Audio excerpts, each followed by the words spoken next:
Audio Jungle.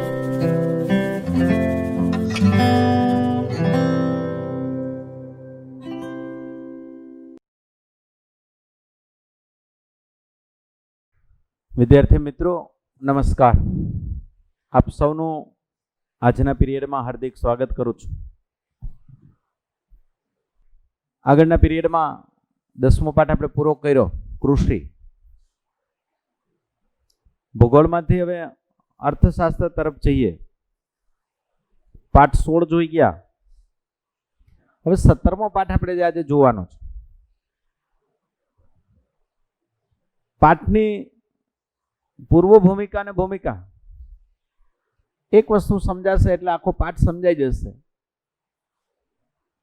એકદમ સહેલો છે, સરળ છે, પણ જો તમે વ્યવસ્થિત વાંચો અને વ્યવસ્થિત સમજો તો આ પાઠ અઘરો નથી આપણા માટે અને સારા માર્ક આપણે બોર્ડમાં પણ આપણે લઈ શકીએ. 2-3 વસ્તુ આ પાઠમાં આપણે જોવાની છે. આર્થિક સમસ્યા અને પડકાર. આર્થિક એટલે આપણે આગળના પાઠમાં ભણી ગયા કે જેને આપણે નાણાંની બાબત સાથે જોડીએ.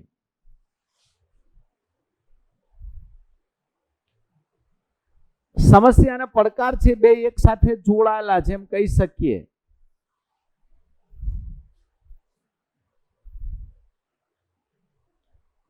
ઘણી વખત સમસ્યા આપણી પાસે હોય, દાખલા તરીકે હું આમ કહું કે ભાઈ પાણીની સમસ્યા છે.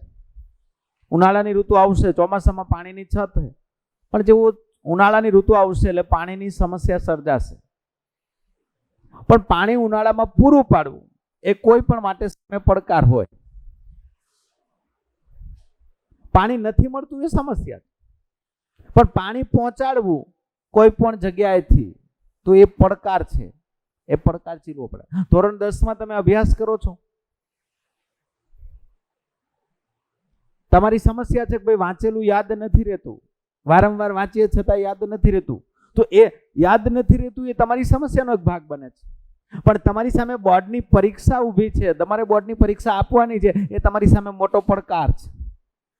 જો એ પડકારને તમે ઝીલી લેશો એટલે સમસ્યા ઓટોમેટિક હલ થઈ જશે. આ પાઠમાં બે જ વસ્તુ છે. પડકાર છે એને તમારે ઝીલવો પડશે અને પડકારને ઝીલીને પ્રયત્ન કરશો એટલે સમસ્યાનો તરત ઉકેલ તમને મળી જશે. આ બે વસ્તુ આપણે ભણવાની. હવે આપણે જે ભણવાની છે આજે એ ભારતના સંદર્ભમાં ભણીએ તો કે ભારતને આર્થિક સમસ્યા છે, દેશ સામે પડકાર પણ છે. હવે આ જે સમસ્યા છે એમાં ભારત માટે મુખ્ય બે સમસ્યા છે. એક ગરીબી અને એક છે બેરોજગારી. આ પાઠમાં બે ભાગમાં આપણે વહેંચવાનો છે. ભારતમાં જોવા મળતી ગરીબી અને ભારતમાં જોવા મળતી બેરોજગારી.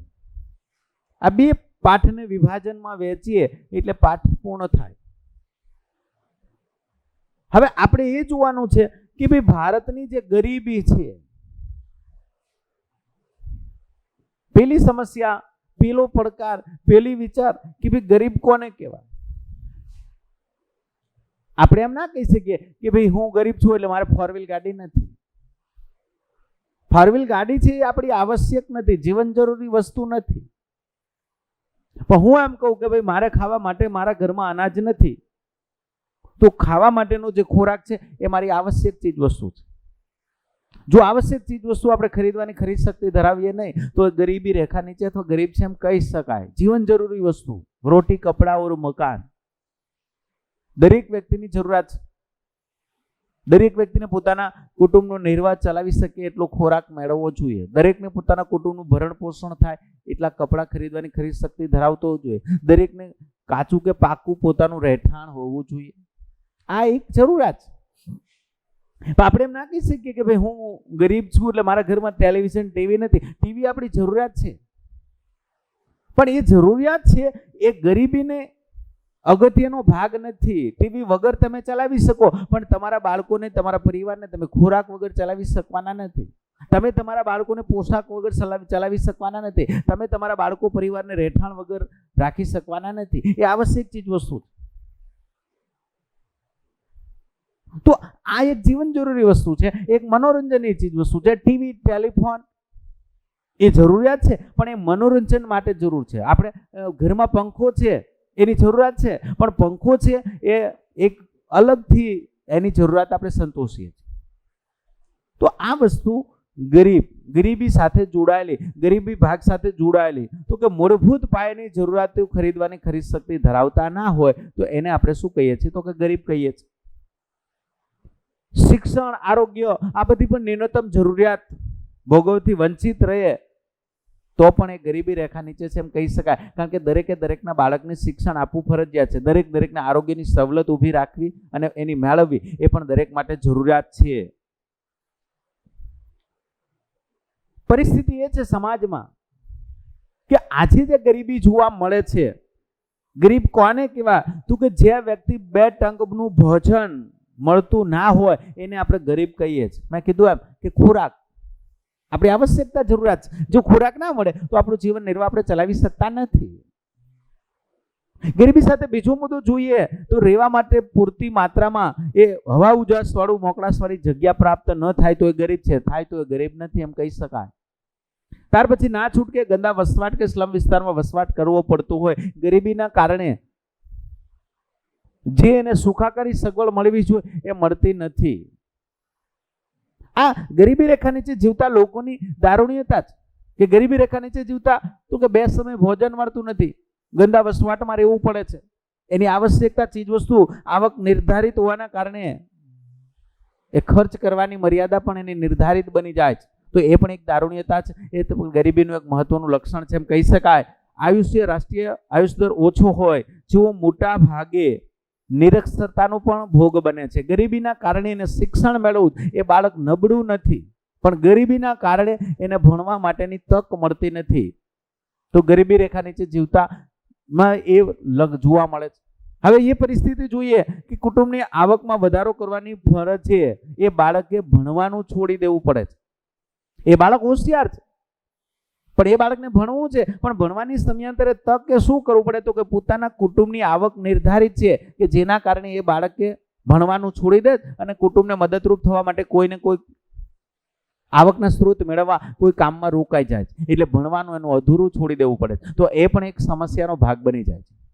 એ પણ એક દારૂણ્યતા છે. ત્યાર પછી કુપોષિતને લીધે બાળ મૃત્યુનું પ્રમાણ પણ એમાં ઊંચું જોવા મળે છે. પોષણક્ષમ આહાર આપણે એમ ના કહી શકીએ કે પોષણક્ષમ આહાર છે એ બધા ખોરાકમાંથી મળે છે.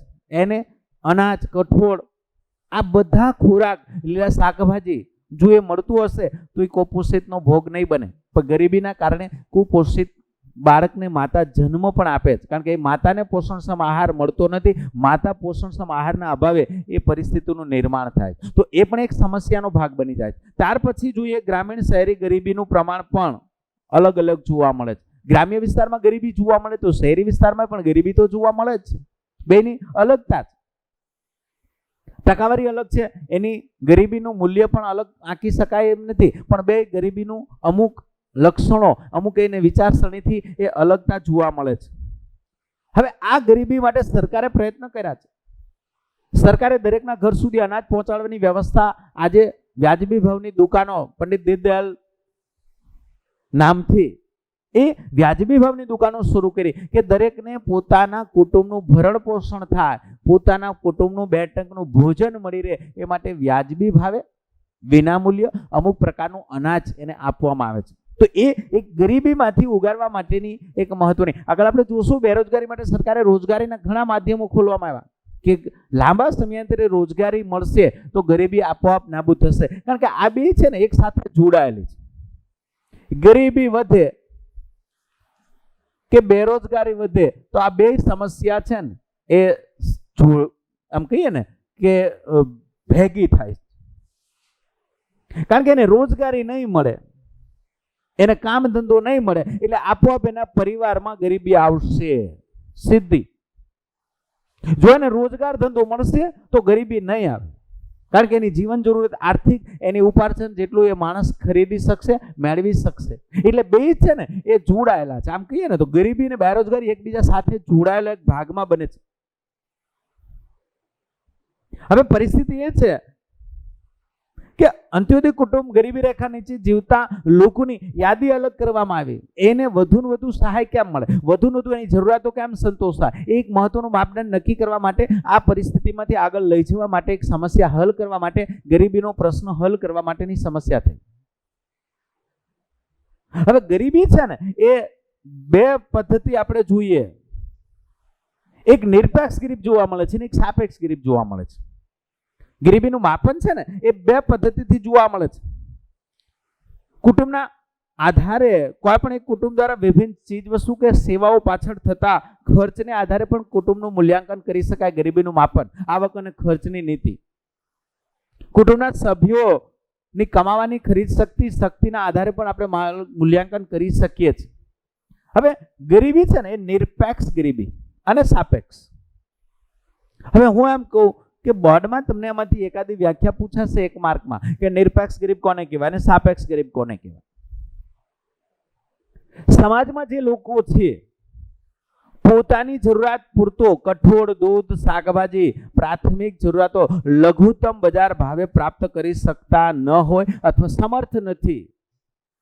જો સાંભળજો, જીવન જરૂરી ચીજ વસ્તુ ખરીદવાની ખરીદ શક્તિ ધરાવતો નથી માણસ, એ કુટુંબનો, પરિવારનો મોભી વડા, એના પોતાના કુટુંબની જરૂરિયાતો સંતોષવા માટે જો એ સમર્થ ના હોય તો એ નિરપેક્ષ ગરીબ છે. એ કેવો ગરીબ છે? નિરપેક્ષ. અનાજ, શાકભાજી, એની જરૂરિયાત વાળી વસ્તુ ખોરાક ખરીદવા માટે સક્ષમ ન હોય તો એ નિરપેક્ષ ગરીબ છે એમ કહી શકાય. હવે એની કમ્પેરિઝન જોઈએ તો સાપેક્ષ ગરીબ. આ શબ્દ એવો છે, સાપેક્ષતા. બીજાની સાપેક્ષતા કરવામાં આવે છે, બીજા સાથે જોડવામાં આવે છે. હવે કઈ રીતે જોડીએ? એ ગરીબ નથી પણ બીજાની કમ્પેરિઝનમાં ગરીબ છે. હું એમ કહી શકું તો કે સમાજની જુદી જુદી વ્યક્તિ જુદી જુદી આવક મેળવે છે. હું અહીં ઉદાહરણ તમને દઉં કે એ નામની વ્યક્તિની પર ડે ની આવક દાખલા તરીકે 20,000 છે. બે નામની વ્યક્તિની પર ડે ની આવક 10,000 છે. આ એક ઉદાહરણ થયું. આ દરરોજની આવક થઈ. હવે એક વ્યક્તિ, એ નામની વ્યક્તિ છે, મહિને 5,000 કમાય છે અને બી નામની વ્યક્તિ મહિને 2,000 કમાય છે. હવે આની બેની સાપેક્ષતા કરો. એ કરતા બી છે ગરીબ છે. બી ગરીબ નથી પણ એની સાપેક્ષતામાં શું થયો? એ વ્યક્તિ ગરીબ થયો. કારણ કે આને મહિને 5,000 મળે છે, બીને મહિને 2,000 મળે છે. તો એની સાપેક્ષતામાં બી વ્યક્તિ ગરીબ છે. કેની કમ્પેરિઝનમાં? તો કે એક ગામમાં એક ખેડૂતને 100 વીઘા જમીન છે, એક ખેડૂતને 25 વીઘા જમીન છે. તો 100 વીઘા ખાતેદારની સામે 25 વીઘાનો ખાતેદાર છે, એ સાપેક્ષ એની આવકમાં બેમાં બદલાવ આવશે. એ ગરીબ નથી પણ ઓની કમ્પેરિઝનની આવક, આની કમ્પેરિઝનની આવકને બેયની જો સાપેક્ષતા કરવામાં આવે તો અલગ પડી જશે કમ્પેરિઝન. કોઈ એક કંપની લો, એક સામે નાની કંપની કે ઉદ્યોગ લો, તો બેની સાપેક્ષતામાં એક કંપની છે એ સાપેક્ષતામાં ગરીબ છે. એટલે ઉદાહરણ સાથે આપણે સમજી ગયા કે ગરીબ નથી પણ એકની સમાજમાં એક વ્યક્તિની સાપેક્ષતામાં બીજી વ્યક્તિ ગરીબી જોવા મળે છે. ઓછી આવક મેળવતો એક વ્યક્તિ વધુ આવક મેળવે છે, અહીંયા એક વ્યક્તિ ઓછી આવક મેળવે છે. તો ઓછી આવક મેળવતો આની કમ્પેરિઝનમાં ગરીબ છે. તો આ નિરપેક્ષ ગરીબી અને સાપેક્ષ ગરીબી. હવે ગરીબીનું પ્રમાણ છે એ પણ એક મહત્વની બાબત છે કે એ વ્યક્તિને બી વ્યક્તિની આપણે કમ્પેરિઝન કરી, બી વ્યક્તિની સાથે એ વ્યક્તિની કમ્પેરિઝન કરી. તો નિરપેક્ષ ગરીબી અને સાપેક્ષ ગરીબી. હવે બોર્ડમાં તમને પ્રશ્ન પૂછી શકાય કે નિરપેક્ષ ગરીબ કોને કહેવાય અને સાપેક્ષ ગરીબ કોને કહેવાય, અથવા બેનો તફાવત અલગ પાડવામાં આવે તો પણ બે અલગ પડશે. હવે એની સાથે જોઈએ ભારતમાં જોવા મળતી ગરીબી. ભારતમાં જોવા મળતી ગરીબીની ભારતની માથાદીઠ આવક, ખર્ચ. કારણ કે કોઈ પણ રાષ્ટ્રની માથાદીઠ આવક એક સરખી જોવા મળતી નથી. આપણા દેશની રાષ્ટ્રીય આવક છે, એ રાષ્ટ્રીય આવકમાં આપણે વધારો કરી શક્યા છે પણ ભારતમાં રહેતા બધા લોકોની આવકમાં આપણે વધારો કરી શક્યા નથી. એક વ્યક્તિની આવકમાં આની એ રહ્યું કે એની આવક છે એ વધતી જશે, આની આવક છે એ ન્યૂનતમ વધશે. તો રાષ્ટ્રની માથાદીઠ આવકના આધારે આપણે મૂલ્યાંકન કરીએ તો એ રીતે પણ આપણે નક્કી કરી શકીએ છીએ. ગરીબીનું માપન, ગરીબીની વ્યાખ્યાની દ્રષ્ટિએ જોઈએ. હવે આની રીતે કમ્પેરિઝન કરીએ માથાદીઠ આવક સાથે સાપેક્ષ ગરીબ, નિરપેક્ષ ગરીબ. હવે ગ્રામીણ ગરીબ અને શહેરી ગરીબ હવે જોઈએ તો કે ગામડામાં રહેતા લોકો અને શહેરમાં રહેતા લોકો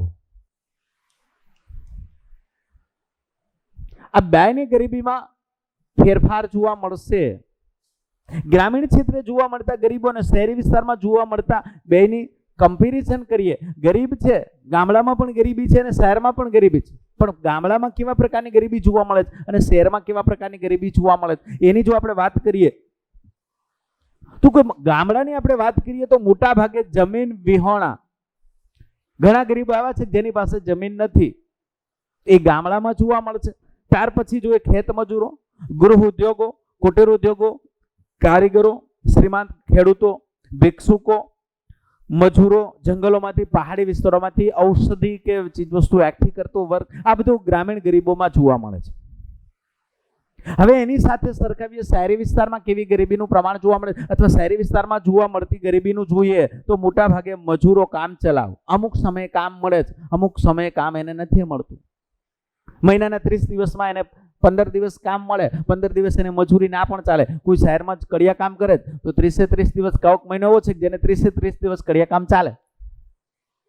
અમુક મહિના એવા છે કે જેમાં એ કામની સ્થિરતા આવી જશે એટલે એને 15 દિવસમાં 5 દિવસ કામ મળે, 5 દિવસ ના મળે, એમ કરતા કરતા મહિનો એને પસાર કરવું પડે. તો આવું મજૂરી વર્ગ, જે મજૂર કામ કરતો છૂટક, એ લોકો શહેરી વિસ્તારમાં ગરીબી જોવા મળે છે. દૈનિક શ્રમિક આવક જેને કહીએ આપણે, એ રોજે રોજની આવક છે, એવા લોકો પણ શહેરી વિસ્તારમાં ગરીબીમાં જોવા મળે છે. ત્યાર પછી રિક્ષા ચાલકો, ચા નાસ્તાની ગલા, લારી ગલા, એની આવક ફિક્સ નથી. અતિ ભારે વરસાદ થયો તો રિક્ષા ચાલકને પેસેન્જર નહીં મળે. એક દિવસ એને પેસેન્જરની સંખ્યામાં વધારો થયો, એક દિવસની પર ડેની 1000ની આવક થઈ, તો એક દિવસ અતિ ભારે વરસાદ થયો અથવા તો કોઈ ઋતુમાં ફેરફાર થયો તો એ દિવસ એની રિક્ષામાં માણસોની અવર જવર ઘટી જશે એટલે રિક્ષાની આવકમાં એને કદાચ ઝીરો બેલેન્સ એ બતાવશે, કદાચ 100-200 રૂપિયાની આવક થશે. તો એક સમય, લાંબો સમય જો પરિસ્થિતિ ચાલે તો શહેરમાં ગરીબી જોવા મળે છે, છૂટક આવી રોજગારી મેળવતા લોકો. ત્યાર પછી જોઈએ હોટલ, ધાબા કે ઓટો ગેરેજમાં કામ કરતા શ્રમિકો, છૂટક મજૂરી કરતા આ લોકો છે, એને રોજે રોજની આવક પર ડે આપવામાં જ ક્યારેક રવિવારે બંધ છે તો રવિવારે એને આવક નહીં મળે.